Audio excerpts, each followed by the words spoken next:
Dan selamat datang ke, I think, our second session for the workshop for Situational Analysis Report 2023. And with me today is Dr. Phang, and also writer for Situational Analysis on B40, from Perspective of B40 Communities and Related Agencies. And our external reviewer is Dr. Ling, and also Prof. Datuk Dr. Denison. The moderator is Puan Rahmah is in another meeting, so I swap with her. So Rahmah will take my place on Asli Pasal in I think day 3. Right, so just read the abstract for B40. Using data collected by APBGN, this essay investigates poverty experience in Malaysia through the perspective of B40 communities. In this essay, we conceptualize the poverty measure to include other dimensions of poverty on top of monetary indices. Hence, to achieve SDG 1, which is no poverty, we must consider other dimensions that contribute to the intensity of poverty. We found 4 consistent themes throughout the study: poor infrastructure, environment and environmental policy, and education contribute to the intensity of poverty. We also found that social conditions, including lack of empowerment and institutional maltreatment, closely affects people's suffering and struggle to survive. So here we have 1 hour. Actually, we are quite late, 10 minutes. Yeah? So maybe we should finish around 1:30. Is it okay? 1:30. And writer have 20 minutes to present their report. The reviewer have 10 minutes to review the paper. Then the writer and reviewer will have 1 hour for discussion. And for this session, we have 2 reviewer, internal and also external. So I'll pass to you, Dr. Phang. All right, over to you thank you. to start our session. Thank you. Yeah, good morning, everybody. Without further ado, I quickly go into this. The topic is situational analysis of B40 from the perspective of B40 communities and related agencies in 21 areas categorized as B40 across 11 urban and rural constituencies. So although there's 11 urban and rural constituencies, mainly the constituencies are urban, rural. All right. The real urban ones is only about 1, no? That's Sungai Buloh.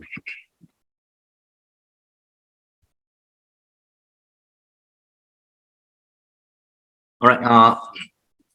Start off with the quick abstract, then the introduction, the methods that we use, the findings and discussions, recommendations, conclusion. So what I'll do is I'll just briefly go through all of this, and then later on during the discussion, we will have more time to discuss on that. All right. So basically, when we look at B40, we are looking at not just the monetary aspect of it. And I think now globally, we are accepting more that we are looking at other dimensions of poverty apart from just monetary. So when we start looking at all these B40, we're looking in a sort of multidimensional context. All right. But we are not doing multidimensional indicators or indexes. It's more of the perspective. We found there are 4 themes that are repeating itself. Poor infrastructure, environment and environmental policies, and education are some of the things that really affect the B40s. Introduction, as I said earlier on, we are not looking at just the monetary indices. And right now, we are looking at a multidimensional perspective as well, which actually focus around health, education, and living conditions. So as we are looking at this B40, we are also looking in the perspective of the Sustainable Development Goals.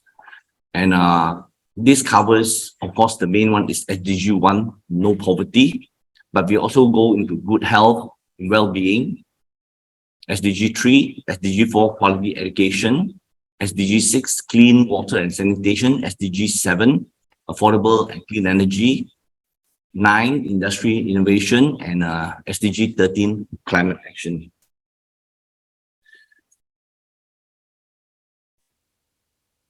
We find that while we are talking about poverty, and of course, the main player there is OFI, which is Oxford University Research Center for Poverty.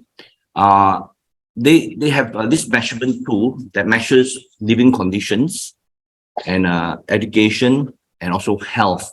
So all these are also covered in SDG, but SDG is a more encompassing on this respect. So SDG 1, due to no poverty, of course, has a measurement of absolute poverty or relative poverty and multidimensional poverty. So SDG 3, good health and well-being, is really part of this MPI as well, multi-dimensional poverty. But they're looking more specific and not in general of the whole country, but of the families. And then, of course, quality education. They look at how often they go to school, what was the absenteeism, did they achieve in the school and all. But SDG 4 talk about quality of education, which means that it goes beyond attending school to the impactful quality kind of education. So SDG, you can see, is a bit more encompassing than the more narrow MPI. And then SDG 6, clean water and sanitation. Then affordable clean energy. Then industry innovation and infrastructure doesn't really go into MPI at all, because this is something more macro. So MPI wouldn't measure all those areas. And very important is climate change. Climate change actually affect B40 a lot. If there's any floods and all, they are the first one to suffer. But this is not captured in MPI. So I would say that SDG that we are looking at is a more comprehensive, more macro picture. So our method actually is determined by the pilot projects that we have. So approach data collection is determined by FPPGM, because that is the 25 sort of pilot projects that we have. So the sort of feedback will be from that area. And then selection of constituency in B40 is also out of the 25 pilot projects, we see which are the ones that have got a B40 element, and then we say, okay, we will use it to study this. So the analysis is actually based on the sort of sampling that we get. So for the data analysis, what we do is we categorize them into teams. So we did a lot of interviews, and from the interviews, we extract the teams. And then after that, we try to do the coding, and we try to have overarching elements and high-level sub-teams. So in other words, we do a major categorization of all the feedback, and that's where we come out to the 4 main teams that we have. So there is a limitation of our data analysis. I think at the best, we are getting feedback from the people about what poverty in their context is. So we cannot generalize it as though it's a general study. We developed hypothesis that poverty is more encompassing and multidimensional. And then we are not looking at just monetary poverty, but also multidimensional. So when we are coding the interviews, we are looking at multidimensional aspects and not just looking at the income level. So the findings and discussions, these are the main areas that we are looking at. Most of the feedback seems to come to road transportation and infrastructure. So underdeveloped transport infrastructure, including poor road condition, no access to road or old bridges between two lands. Poor transport infrastructure has led to difficulties to carry on the daily activities. So the road, this is the exact words of somebody in the interview, saying the road is damaged, can't go in and out, can't take the crops out. This has been a problem for years. There's been no maintenance on the road. When we want to bring out agricultural products from the village, like palm trees, and we collect money amount ourselves to repair the roads, cars cannot enter. We walk our crop. We walk to carry our crop yield. Same goes to palm oil and rubber. So when you are having such infrastructure problems, Even if you are hardworking, also it's very difficult to overcome your B40 status. So road transportation is one of the very common feedback that we get. But of course, when we are talking about this, you will realize that we are actually talking about a lot of rural areas, especially Sabah, Sarawak, and all those. So that's why if you are doing urban kind of poverty, you won't get all these kind of remarks.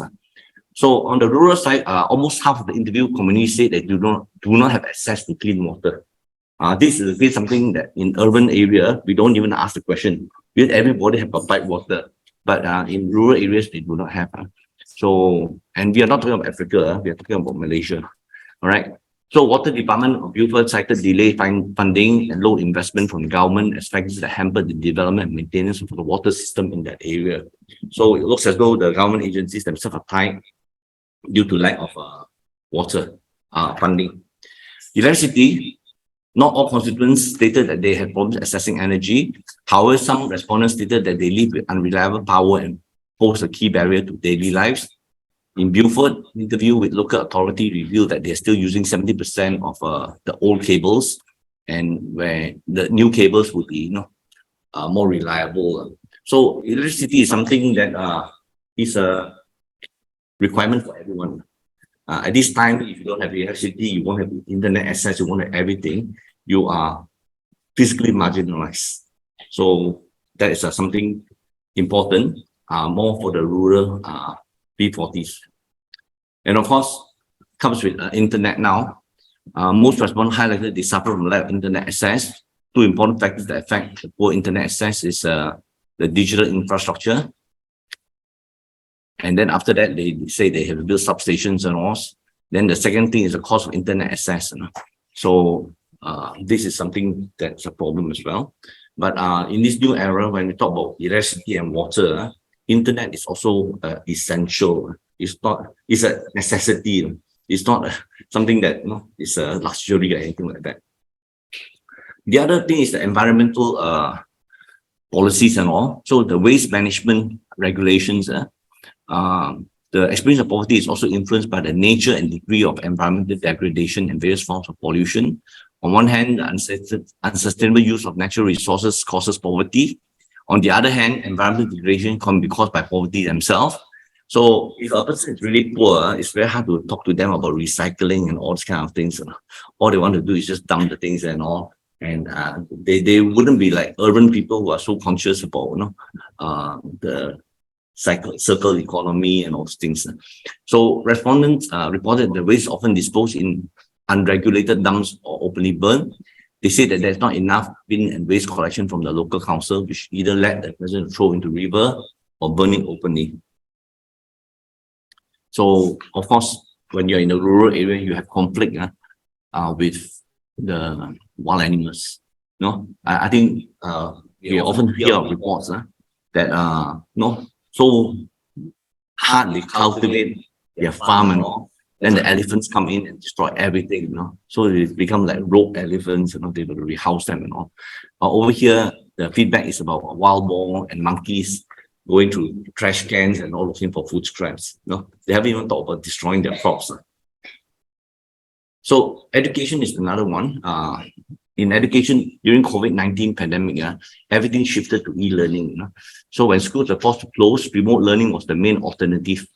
Remote learning exposed the stark inequality of access to education among the B40 communities. Most respondents say that children face severe difficulty in distance learning. Even in the urban area, we're having the lack of devices, lack of phones, and then a very poor connectivity because they're using prepaid cards and all. So all these things are feedback from Tampin, Tangga, Batu, Kebrau, Tenom, all these rural areas, but even urban areas, they have it. Social conditions. This is seldom thought of, but actually it's a very important aspect of B40, which a lot of people overlook. But from the feedback, they have said lack of empowerment, they have potential to do more, but lack the authority or resources to make it happen, or voice to ask for them. So the B40 community in Baram believed that youth in his area wanted to start business, but they needed the government to provide initial funding. In Tampin, the B40 community wants to start business both to boost the local economy as a source of income. Hence, they demanded government agencies to provide workshops such as baking, cooking, and noodles entrepreneurship. So all these things looks as though it is very good, entrepreneurship. They give money to start off and all, but in implementation, there's a problem. So even now, as they are asking for all this, which is very obvious, later on they will find that I've got all this equipment, but I don't have a market. So all these things are practical things that a government, when they want to give, they've got to think about all these interrelated issues. So in Tangga Batu, an interview with the resident representative revealed that they need machines for fertilizing for those who rear animals. So some sort of resource aid is needed, but will it solve their problem? The other one is institutional maltreatment. I think it's quite interesting. Institutional maltreatment as the failure of national and international institutions through their actions or inaction to respond appropriately and respectfully to the needs and circumstances of people in poverty, and thereby ignore, humiliate, and in other ways harm them. So we are talking about government agencies, that are meant to help. Are they helping? So in the rural folks and all, people like Japatan, Orang Asli, and all those, they are tasked to help the rural poor. So are they actually doing their work? So, I mean, according to some of the literature research here, there's institutional maltreatment, and it's reflected in what the respondents say as well. The respondents complain that the government agency exists to improve people's life, but frequently they do not do so. In Tenom, a respondent from Kampong Bakuku said that in Kampong, there's a farmer that seems to have no function. There's no function. As we look for them, they disappeared. Similarly, residents of Kampong Arayas, Tenom, protested the failure of Pharma, Peladang, and Department of Agriculture to enforce existing policies. So I think institutional maltreatment as a factor in B40 is not often talked about, but it is very critical, very, very critical. So recommendations, there will be quite a lot, but I'll just quickly go through it so that we can have more time to discuss. We need more budget for the development of East Malaysia. That is obvious. Without capital, all the government agencies say that they cannot build bridges, they cannot do this, they cannot do that. All right. So how do we allocate the budget? Where is the political will to do that? If you're talking about B40 and you keep on talking about all the little micro things that we do for them, NGO helping them and all, that is not a systemic approach. All right. We need a whole society approach. So when the government start to work together, they have got to work top down and bottom up. They got to actually work together in partnership. In other words, SDG 16, a strong institution that can deliver the budget effectively, and the SDG 17 on partnership effectively becomes the glue to solve the B40 problem. Because everything is all interconnected. But if the glue itself is not working, then SDG 1 to 15 will not work. So the other thing is the government need to conduct regular periodic reviews. It's no point starting a project and say that, we started so well and then a lot of things happen. Then after that, you don't review it. It's a bit embarrassing to review if no effective impact is made. But we have got to do that. When I talk about structural projects, the whole of society approach, that often we have got a problem of marketing. They can produce something, but they cannot market. So just very briefly, the OTOP project is the One Tambun, One Product project started in 2001 in Thailand. All right, where one village, one Tambun will manufacture one product in an excellent manner. All right. So if you keep on producing that product, you will do it very well. But the government take upon itself to market the products. All right. So in other words, there's both a nurturing part of the small communities as well as the market platform for them. So you can read more about OTOP. It's been around for a long time. But if you do an internet search, you'll find that there are so many auto markets all over the place. No, it caters for everyone, and I think over 72% of the citizens have bought something from auto before.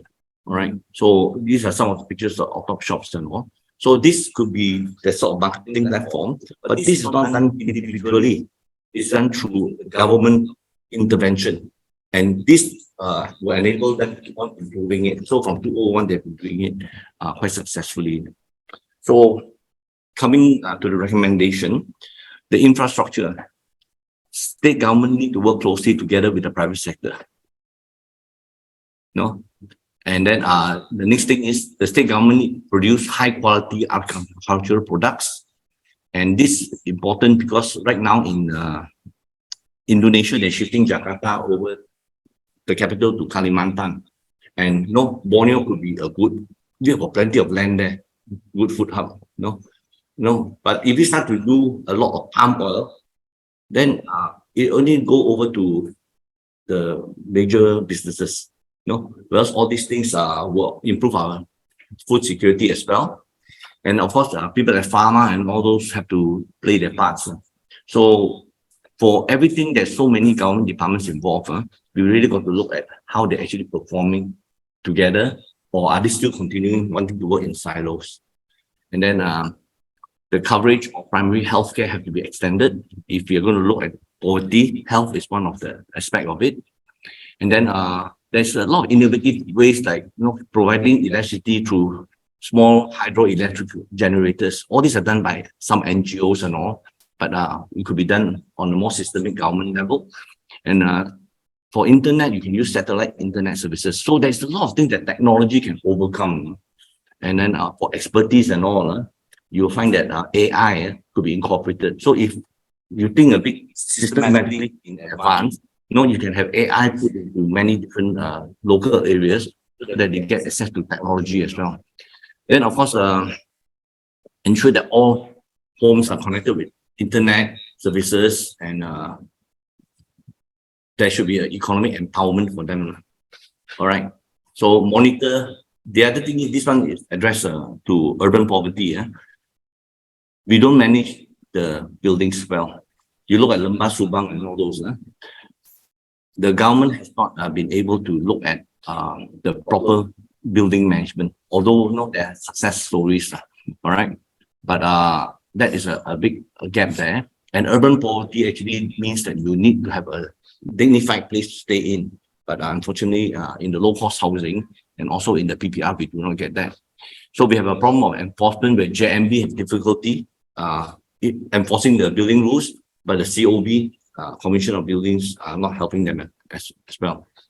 So for education, you need affordable internet. And the other thing that is lacking, and this is another difficult area, even with the provision of all this, the children, the B40 children, do not have the family support for education. So they don't put that as an important priority. So a lot of our students are missing from their e-learning classes because the mother say today cannot be going shopping. That's all priorities. So a provision for space of study to study in the place. In the flats there, do you have a place where it's a safe place for them to study? And all the silo mentality. Okay. So this is the last slide. Okay. In the B40, unity in the B40 community is very important. And a lot of things cannot be done by the government and by the NGOs because there's a lot of infighting there. So the unity ministry also have to do their part to come onto that. Okay. I think that's about it. Okay, thank you, Dr. Jesse, for your review of the paper about B40. Now, can we invite our, is it internal? External first. Okay, Dr. Lin Kiang to give your review about this paper. Yeah.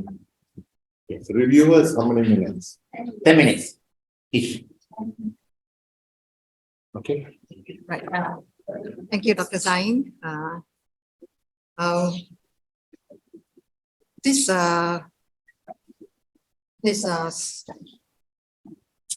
situational analysis that does reflect the backward situation experienced by the poor in both the urban and rural areas for decades. Even after the NEP was launched to eradicate poverty since 1971. And actually the problem might have got worse instead of better. So for the context of the issue in the report, I feel that the definition of poverty is quite lengthy, and it is like standalone, and I feel that it could be more related to the B40s in the constituencies, because just the definition in Malaysia of poverty takes up about 4 pages already. And I would like to suggest that that mention be made of the B40, M20 and T20 groups and their income thresholds to show more clearly the inequality among the groups. And I would also like to suggest to include the reasons of how the B40 increased to B60 during the pandemic and how it affected them in the urban and rural areas, because it will show the seriousness of their predicament. And the implication of the issues of the specific target groups across the constituencies, perhaps we can point out the issues which affect particular constituencies more. For example, is it due to more unemployment? Is it due to poor production or marketing problems, social problems such as drugs, crime, health problems, so as to kind of more to integrate the reasons of their poverty with the situation that they're in. And then the efficacy of the government agencies and authorities to address the issues is definitely there, that most of the issues have been long-standing and have not been resolved, and policies may not be relevant, and implementation and service delivery has been poor. And regarding the feasibility of your recommendations to address the issues, I would just like to make a few comments. Regarding empowerment, there are actually more than 1,000 PVET schools in the country, and they teach all kinds of courses. And there are farmers' organizations that provide inputs and advice on growing crops or rearing livestock. And there are Mara and Kerma schools that teach sewing and baking, and Mardi and other agencies that teach food processing and so forth. And there are government agencies that provide business grants and subsidies and loans. And yet we still find there is a lot of people who are not aware of all these things that are available. Why is there a lack of information on their existence, and are they working? So we need maybe basically what are the reasons for the lack of transmission of the information to the groups that are needy. And as for the poor transport infrastructure, actually the budget for infrastructure development is enormous, but unevenly distributed. So, you know, like highways in cities are given high priority, and in the Klang Valley, for example, we have, you know, multi-story highways and so forth, while East Malaysia remains quite neglected. For example, the Pan-Borneo Highway is still not completed after 59 years. And internal trunk roads are not constructed, with people having to rely on timber tracks and rivers, which leave them poor and backward. Even the farm roads and irrigation systems in Peninsular Malaysia are not properly maintained, leading to lower productivity and difficulty in reaching the markets. So the issue is with the allocation of the budget, where they are concentrating the development in, and where they should be concentrating more development to the backward areas. So this kind of issue is, it goes back to the government, what their priorities are. And regarding your recommendation on the whole of society approach, to ensure bottom-up feedback to synchronize with allocation of funds, it will need the commitment of government agencies to meet and discuss with the B40 group. Have they set up regular community meetings, and are the relevant officers attending, and are they relaying feedback and effecting changes? Farmers have been complaining that officers are absent from regular community meetings. So how do we ensure that they ensure their attendance and performance? So actually the institution setup is there, but it is not functioning. As long as officers don't turn up, then there is no institution. And on the need for federal and state governments to conduct periodic reviews, in this matter, except for federal projects, the state governments implement the approved projects independently. There is no feedback until the midterm review or the preparation of the next 5-year plan. And there's also hardly any coordination, and they operate in silos. So it would be good if the SCPUs and the SDOs, State Development Officers, try to ensure that projects are smoothly implemented. We know all the horror stories on the ground, but the thing is, how can we make them more coordinated? And on the recommendation of state government agencies to work closely to help attract higher value investment and so forth, my comment is that state governments have their trade and investment excos. You have the state economic development corporations, and there are also the regional development authorities that are specially established to attract high value investments, provide training, and enhance employment to enhance economic growth. And they have not been effective for the past 50 years. And so, how do we get them to institute institutional reforms and restructuring? Because they have actually been, consuming a lot of expenditure, millions and millions for each organization, but what have they got to show for it? And on the recommendation of the state governments to increase crop diversification and produce high quality agricultural products, state governments so far have always been focusing on logging, commercial, industrial, and plantation development. Besides paddy farmers, many of the others are suffering from insecurity of land tenure, and some are being evicted. Average farm size have decreased down to about 1 hectare, and many are on TOL, and this prevents them from investing in technologies to increase their production.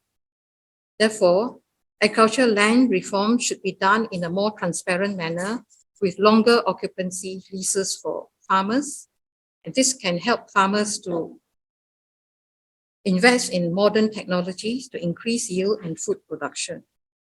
And on the role of pharma, we know that it has been set up precisely to assist farmers to market their produce to raise their income. However, farmers have always been complaining that pharma is not monitoring demand or supply or improving the supply chain, but instead is more interested in helping to reduce prices for consumers and not providing a reasonable income for farmers. And your recommendation to increase connectivity is definitely crucial.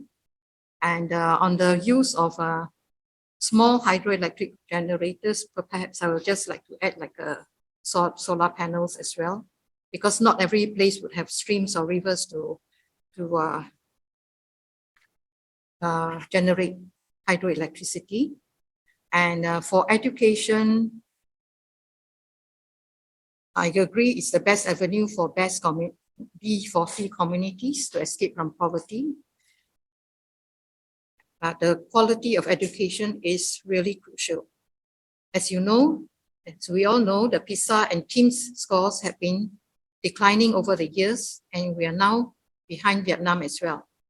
We now have an education deficit of 43%, which means that 40% of our school children lack literacy and numeracy skills.